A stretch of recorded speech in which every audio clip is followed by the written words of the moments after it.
Bonjour, mon nom est Sandra Lacombe. J'enseigne des techniques qui aident les gens à se sentir mieux, à connaître une croissance post-traumatique plus rapide en ayant les bons outils.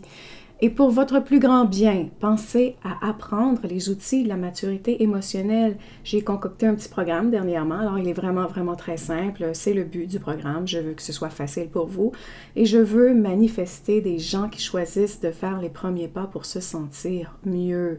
Alors, si 4 nouvelles personnes commencent par cette petite formation, ces 4 nouvelles personnes vont se sentir mieux. Alors, s'il vous plaît, pour vous inscrire, et pour aller mieux, vous pouvez cliquer sur le lien qui sont sous la vidéo, pas dans les commentaires, mais dans la description ou sur cette page au haut de la page YouTube.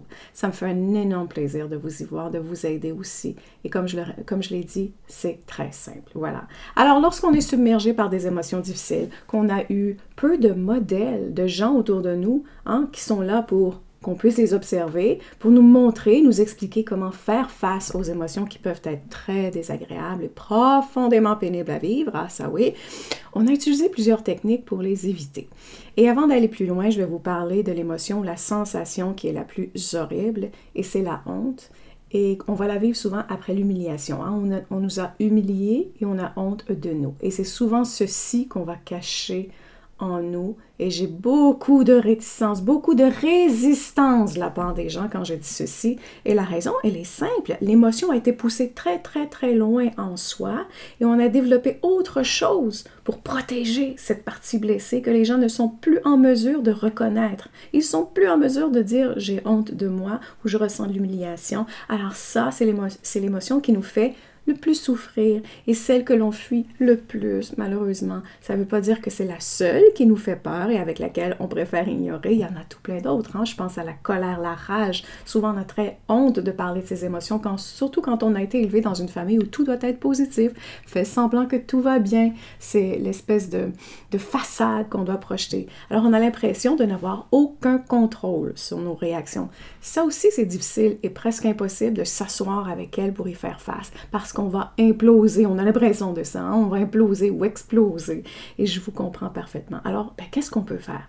Je vous dis souvent, il faut absolument apprendre à connecter avec ses émotions, les comprendre, savoir comment elles se comportent, où on les ressent, quand elles se soulèvent, etc. Sandra, je peux pas faire ça, c'est effrayant. Ça me fait mal, c'est douloureux, ça ressoulève ce que je veux pas ressentir, tout ça, ça me fait peur, c'est trop difficile. Alors je vous comprends, vous avez tout à fait raison. La technique de vous plonger directement, tête première dans une émotion, c'est horrible. Et dire, vas-y ma grande, saute. Non, ça fonctionne pas comme ça. Alors on commence pas de cette façon-là, on commence à petite dose. Pourquoi? Parce que le corps doit se sentir en sécurité avant d'être en mesure, d'être capable, d'être apte à s'ouvrir. Vous comprenez ce que je veux dire? Et je vais utiliser la méthode IFS pour vous l'expliquer. C'est une partie qui est très meurtrie. Il va se protéger avec des murs de béton. Et sa première astuce pour survivre et se protéger, c'est de se cacher et de rester derrière une muraille de béton. Alors non, lui dire, bon, ça y est, on sort là aujourd'hui, ça suffit, on parle de toi, viens-t'en, on te met sous le spotlight, c'est toi aujourd'hui ma chanceuse. Non, ça ne fonctionne pas. Elle, ce qu'elle fait, c'est de rester là où elle se sent bien et en sécurité. Alors, on va utiliser une autre image. Évidemment, j'utilise beaucoup d'images pour comprendre ce qui se passe en nous et ça nous aide aussi à déconstruire ce qu'il y a de caché. Alors, pour ceux qui sont amoureux des animaux, si vous adoptez un chien complètement effrayé, qui a été battu, qui a été abusé, allez-vous lui dire, bon, OK, là, ça suffit, tu arrêtes d'avoir peur, tu fais ce que je te dis et tu me suis. Non. C'est ça, vous allez le laisser dans son coin, vous allez rester loin de lui, vous allez, qu'est-ce que vous allez faire? Vous allez essayer de lui lui redonner confiance à la vie, aux gens, aux humains, peut-être seulement aux femmes, peut-être seulement aux hommes, parce qu'ils vont faire des associations de ce type. Alors, vous en approchez très lentement. C'est la même technique qu'on va utiliser avec les parties en nous qui sont très effrayées, qui nous font très mal. Et la première chose qu'on doit faire, c'est lui montrer que l'environnement, à l'extérieur de ces murs de béton, comme on peut le dire, c'est plus un champ de guerre, c'est plus un champ de bataille. C'est de plus en plus sécuritaire. Donc, c'est votre corps qui va lui enseigner ceci à cette émotion, parce que les émotions se ressentent dans le corps.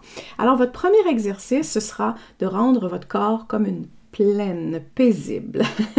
Alors, c'est une image, encore une fois. Alors, vous allez devoir le détendre. Et les choix sont infinis. Et pour ma part, ce qui fonctionne le mieux et le plus rapidement, et là, ne me jugez pas, c'est comme ça. C'est du ASMR, ces fameux sons et ces choses comme ça qu'on entend. Avant, j'écoutais des vidéos de Japonais qui cuisinaient dans le silence. J'écoutais aussi des soins du cuir chevelu qui me rappellent le bien-être que ça fait.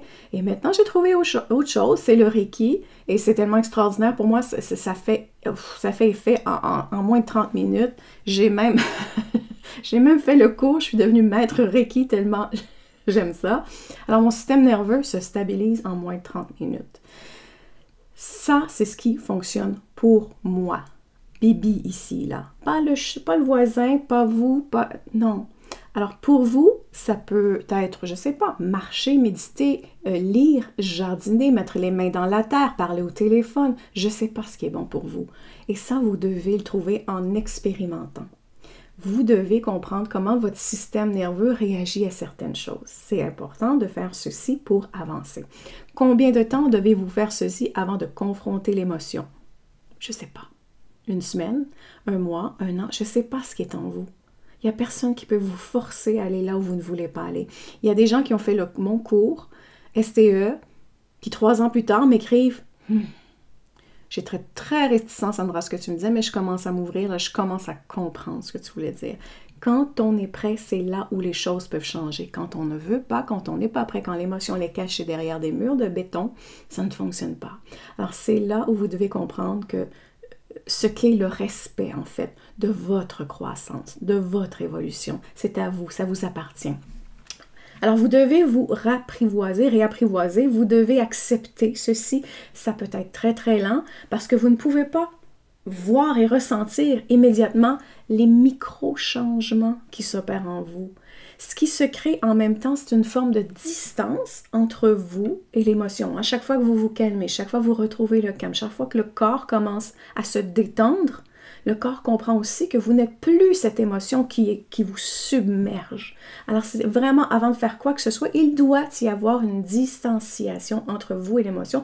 Vous devez être en mesure de dire « OK, là, je commence à comprendre. Je commence à voir que je me sens comme ça, mais je suis capable de la maîtriser en pensant à certaines choses, en utilisant des techniques. Je suis capable de m'éloigner de l'émotion, même si je la ressens encore. » Donc, vous n'êtes plus l'émotion, mais vous pouvez la voir réagir.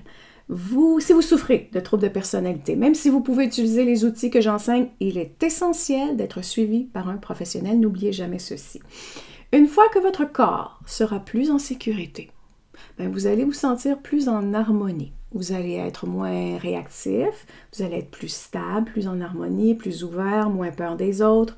Là, tout ça, ce sont des indices que vous pouvez commencer à vous ouvrir à votre émotion qui vous fait peur, qui vous faisait peur, et probablement encore pour quelque temps. Parce qu'elle pourra commencer à percevoir au travers de sa muraille qu'elle n'entend plus les bruits de guerre, que les gens semblent plus paisibles dans cette plaine qui l'entoure. Encore une fois, ce sont des images. Mais ne la sortez pas encore comme de sa cachette comme si de rien n'était. Restez de l'autre côté du mur. Posez-lui des questions. Et le but, c'est toujours lui dire que vous la comprenez, qu'elle a raison d'agir ainsi. Ne tentez jamais de dire à vos émotions qu'elles n'ont pas raison d'être comme elles sont. Vous avez besoin moins de leur aide. Ça, c'est correct. C'est un message qui est bon à entendre. Mais de dire « tu n'as pas raison d'être », c'est faux. Pourquoi? Parce qu'elle a été là pour vous tout ce temps. Elle vous a protégé.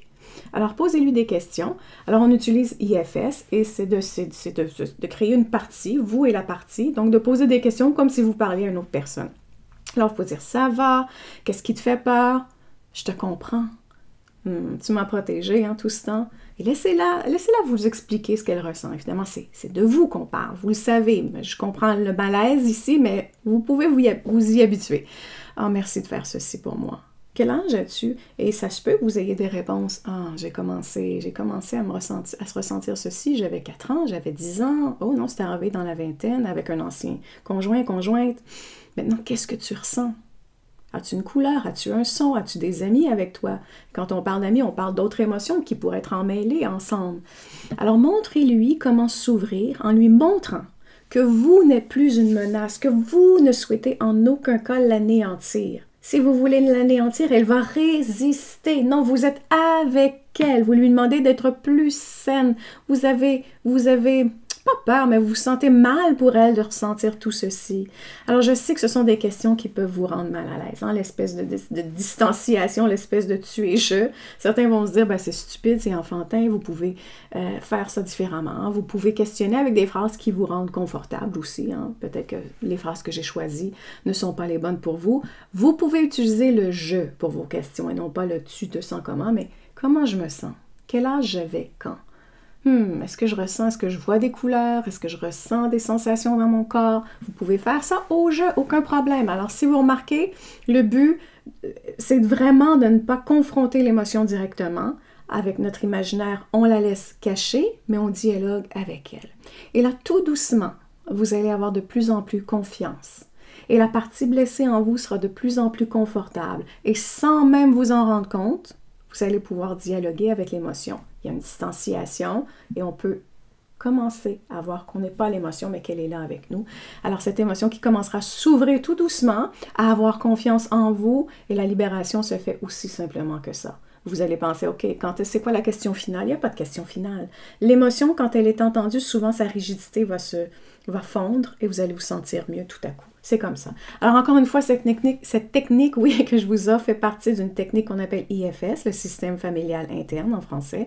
Je l'enseigne dans mon programme STE. Ce n'est qu'une fraction de la technique. Si jamais vous faites des crises de panique, que vous devenez hautement réactif, par exemple, bien, je vous en prie, allez voir une personne qui est formée en soins psychologiques. Ne restez pas seul, caché dans votre coin. C'est important. Avant de tenter un dialogue, je vous suggère fortement de pratiquer une technique de relaxation quelconque pour éviter que l'anxiété de la journée vienne ternir le travail ou le rendre plus complexe à cause du stress qui est accumulé dans le corps, ou vous allez devenir peut-être sourd émotionnellement à ce qui se passe en vous parce que ce sera l'anxiété qui parlera plus fort. Et je me répète, ce ne sont que des fragments d'aide pour mieux vous aider. Je ne peux pas tout décrire, c'est à vous de décider quand et comment vous avez besoin d'aide et d'aller chercher cette aide au bon moment. Alors j'espère avoir su vous aider et sur ce je vous dis prenez soin de vous car tout le reste suivra.